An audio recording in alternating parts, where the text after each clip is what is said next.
Salut à tous et bienvenue dans cette nouvelle vidéo Happy Story. Dans cette petite story, je vais te raconter mes premiers débuts sur iOS. Quand j'ai commencé, Swift n'existait pas. Quand j'ai commencé exactement en fin 2010, mi-2011, j'ai commencé avec un langage maintenant qu'on n'utilise plus, ou en fait pour créer des nouveaux projets en tout cas, qui s'appelle l'Objective-C. L'Objective-C, pour moi, c'était vraiment un langage qui était nouveau, parce que quand je commence iOS, en fait, je suis pas développeur, en fait, à la base. Et je me suis dit, qu'est-ce que j'ai besoin d'apprendre pour pouvoir faire des applications. Et à l'époque, pour faire des applications mobiles sur iOS, il fallait connaître ce langage. C'était le langage pour faire les applications Mac à l'époque. L'iPhone, c'est nouveau. Et il fallait apprendre. Du coup, qu'est-ce que j'ai fait?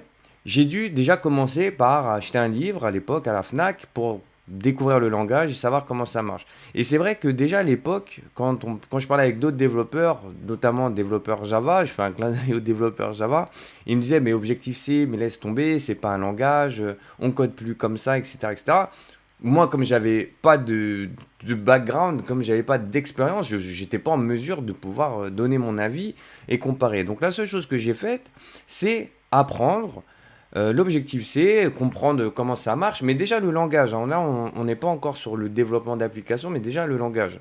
Comprendre différents points que je vais te montrer. En tout cas, moi, j'ai retenu 3 points.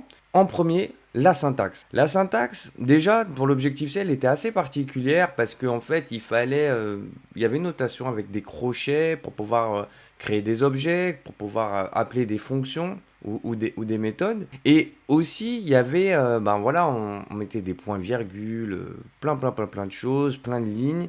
Et ça a été déjà premier contact. De toute façon, pour tout développeur, je pense que la syntaxe, c'est vraiment la base. C'est ce qui va permettre déjà de pouvoir donner des instructions à la machine, au compilateur.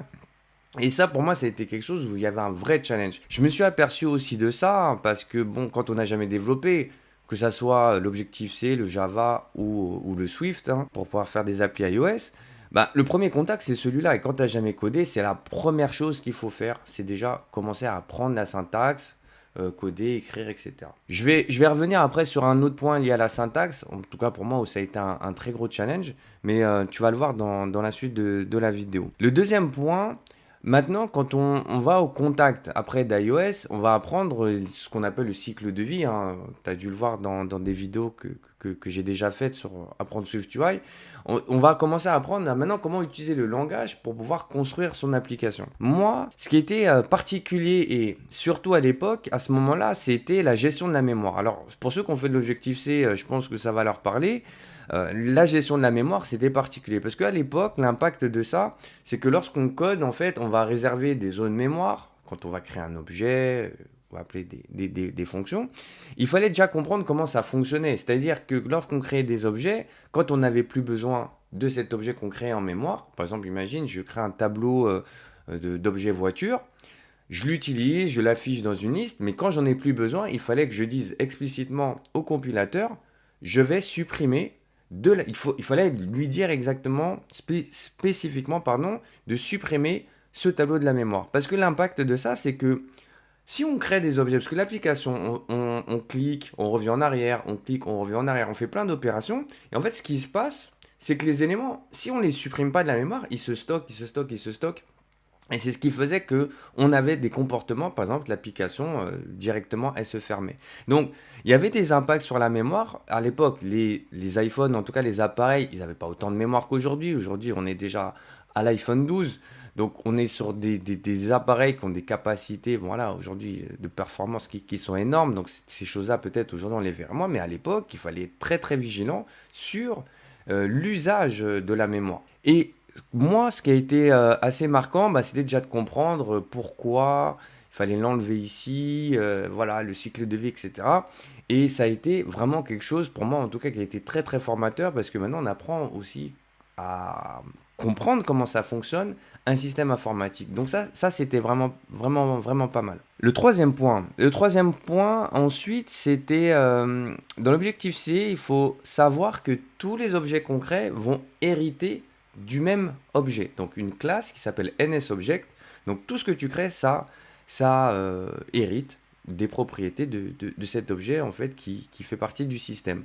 L'inconvénient, et je vais en venir à Swift, comment Swift a résolu aussi toutes ces problématiques-là, parce que ces problématiques-là, elles, malheureusement, elles nous amenaient à créer ce qu'on appelle des dépendances. C'est-à-dire qu'on avait des objets qui étaient liés à d'autres objets dans la mémoire, et comme je te disais dans le point juste avant, on pouvait se retrouver dans des concepts qui devenaient un peu plus compliqués et dans lesquels c'était beaucoup plus difficile à maintenir. Par exemple, lorsque on faisait une table view, tu vois, une liste d'éléments euh, dans l'application, ben, il y avait tout un système, par exemple, de mécanismes de recyclage, par exemple des cellules, etc. Et il fallait être très précis sur la façon de comment on mettait les éléments en interaction les uns avec les autres. Moi, ce qui m'a marqué, hein, vraiment ce qui m'a marqué, c'était un peu ça. Alors c'était long, il faut tout assimiler, mais je pense que c'est comme dans tout langage. Mais là où Swift est venu justement simplifier tout ça, c'est parce que Swift, tu le sais, c'est un langage qui se veut beaucoup plus clair, beaucoup plus safe et beaucoup plus expressif.